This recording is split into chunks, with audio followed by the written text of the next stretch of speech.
So then we come to the next vital part, that is checking for input. So here we'll check for inputs. So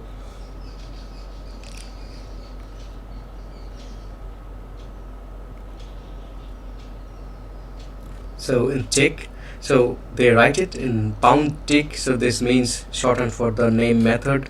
So this is tick method. So we check for input is pressed. So if some input is pressed, we'll change the sprite's x and y positions accordingly. So that's what we're doing, because that's also a good thing to consider, because if you place something here on 0, and if you just place one right arrow press or a D press, it just moves away just 100 points. That's not really very impressive or important. Whenever you're developing something like this, it might be important for something else, which is another thing entirely. So but that's not what we want here. But so the main thing is it should be under your control. So you should control this, okay, not any other way. So we'll change the sprite's x and y positions. So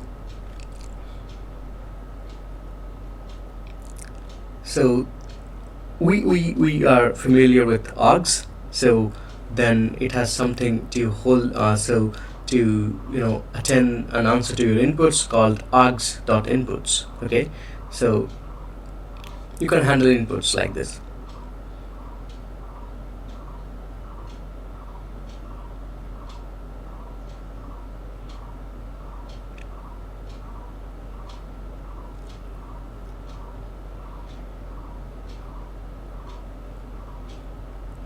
So you can do this. So this will be a really interesting part of developing the game. This is really fine. Okay, so you just left it here.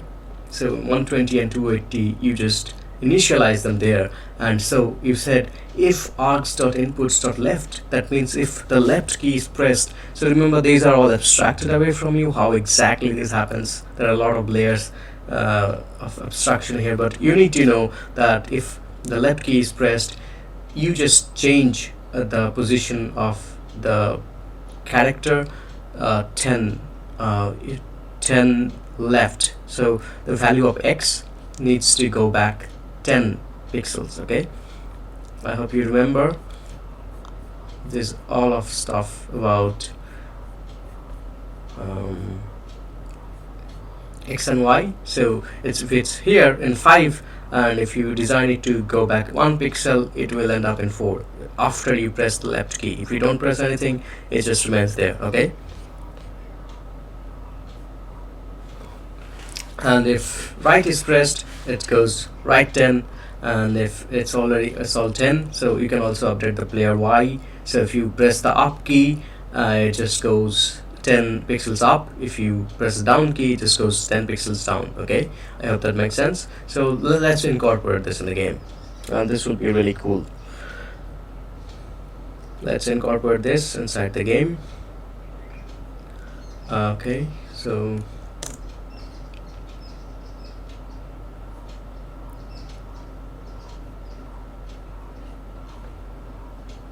if args dot input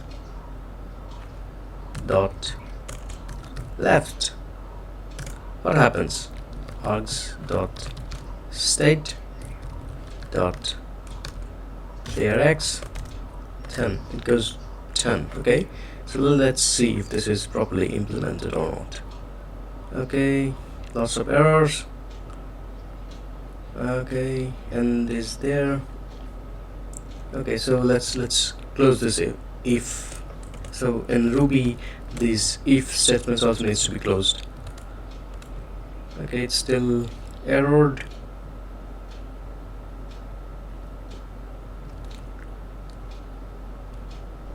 I don't know where it is going wrong specifically. So without these lines it's okay, right? Without these lines it's okay. So whenever we are doing this, it's going haywire. Let's figure out why. So programming is not about figuring out, and this is why I am not, editing this, recording this. I'm just going along with you to show you every steps of the way. So if args dot, let's so write for some good looking code.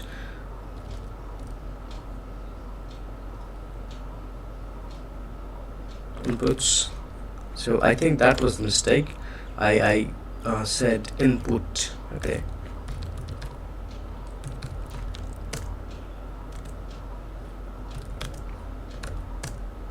And the if ends here. Okay, let's see if it's still complaining. No. Okay, so we are going to do something that's really cool. So you just wrote two lines of code there, and let's see if it responds to us. So let me turn on my keys, key press here, and wow, it goes back.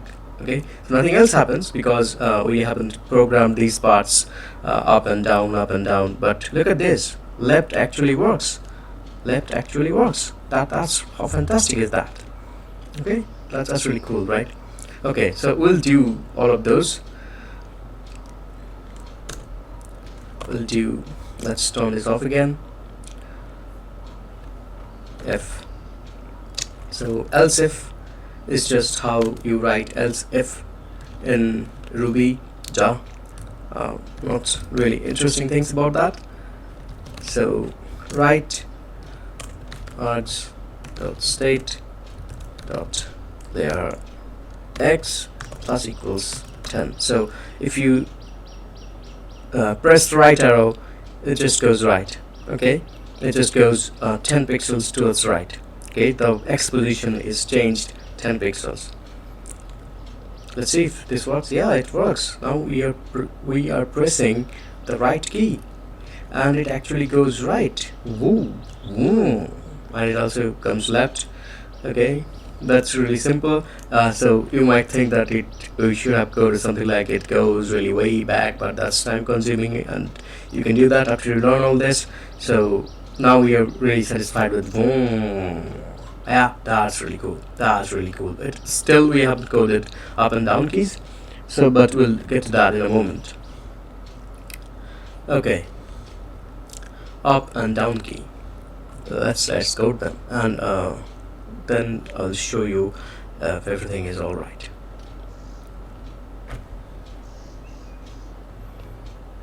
Okay.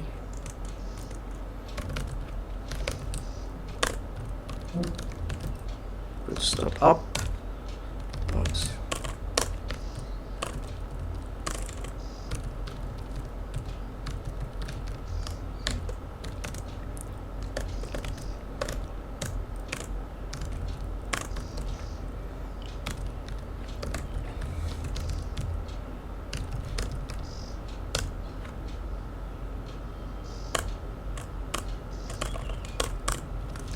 So also inputs dot down. So these are all there, okay, in the game engine. So if the down key is pressed, then you need to make the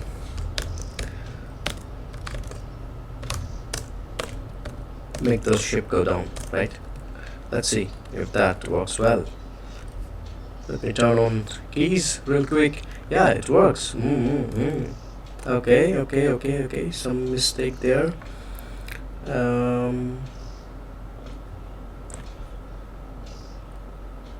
So I think something is not being handled real well.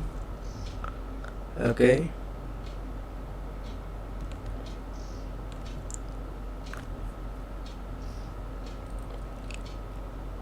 So the down is behaving odd.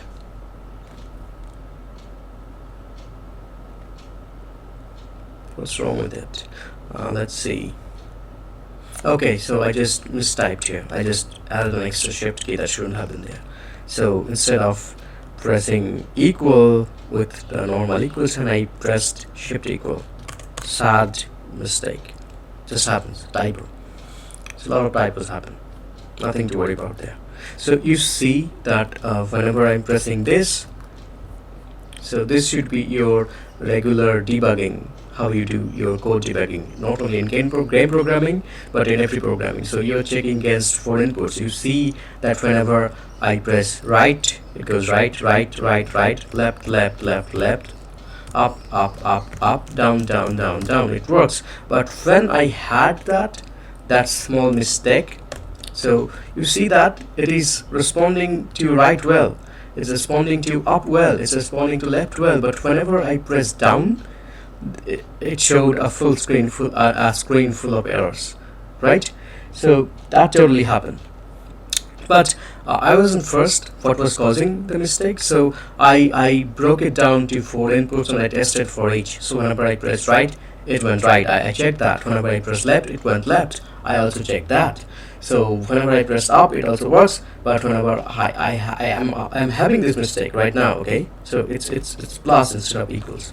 So see, I get a full screen of error. So I saw that it must be something to do with my down key. So then I went directly to this line and saw that mistake and corrected it and saved it. Okay.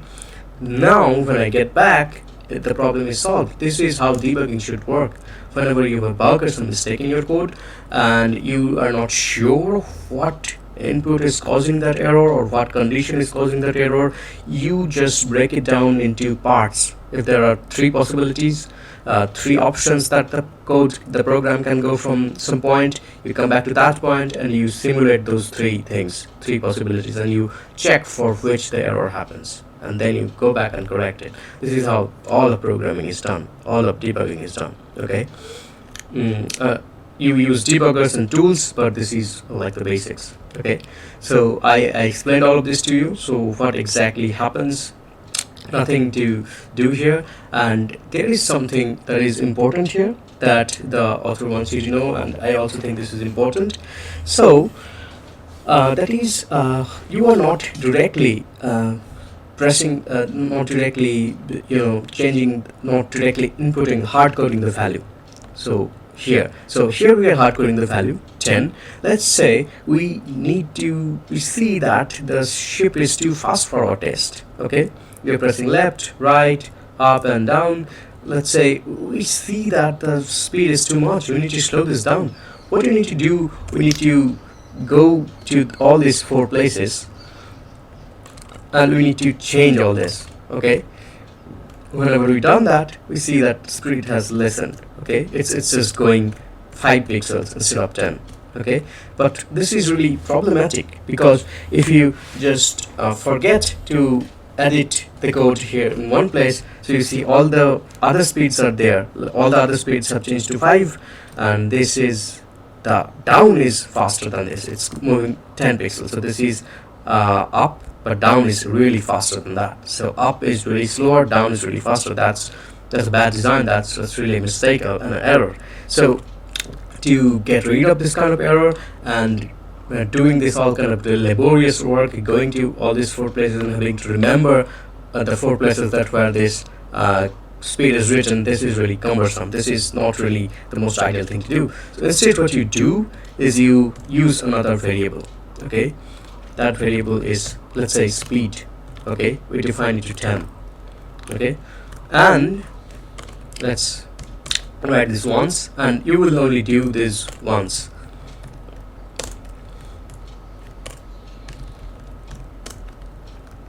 So when you have done this, so let's save this, and you see we are going to get speed up 10. But when you have decided that the 10 is not the value that you want, you need to move it twice as fast. Okay, just do 20, and it's really fast now, really fast. It's really a fast spaceship. Wow, it's just really fast. Okay, that's so, but you are having to manipulate only one place. That's really elegant. You don't have to remember where the four places that was written and go to those 4 different places and make 4 changes with lots of key presses and stuff. You don't need to do that. And you might think that this is only a small place, like what could go wrong, just 4 things are there, but wait till you write software with a team of people, when you won't not only be the people handling this code base, there will be other people, and they will not know all this because they haven't written this from scratch. And other times you will be that person, someone else or a team below have written, and you inherit the code base, and you won't know where are the places that these all four speeds are written for. A code base that is really tens of files, or like really a dozen files are there. You don't even know in which files are these variables called. So it is a lot better to handle this. And not only that, you and your future self, let's say you are a solo developer and you are the only person handling this code base, you will forget, because this one project you will not handle all your life. You will have different projects, and when you are totally imbibed in one project, totally focused in it, you forget other projects. Like these minor details you forget. It's impossible for a human being to remember all this, right? So you will thank yourself. So your future self will thank your past self for making these really good decisions. Okay. Okay, now I think it's a really good place to stop. I will consider some. I'll do cover the other places in this. So if you are new to this video, directly watching this video, you should go to the first video, and then you should come here after having seen those two videos. Okay, I think it's a really good place to stop, and I will stop, and I'll add the link to my Discord server in the description. And I want you to be a part of the community, and if you want to ask a question or you have some criticism, you can just ask me. Okay, cool, goodbye, see you in the next stream.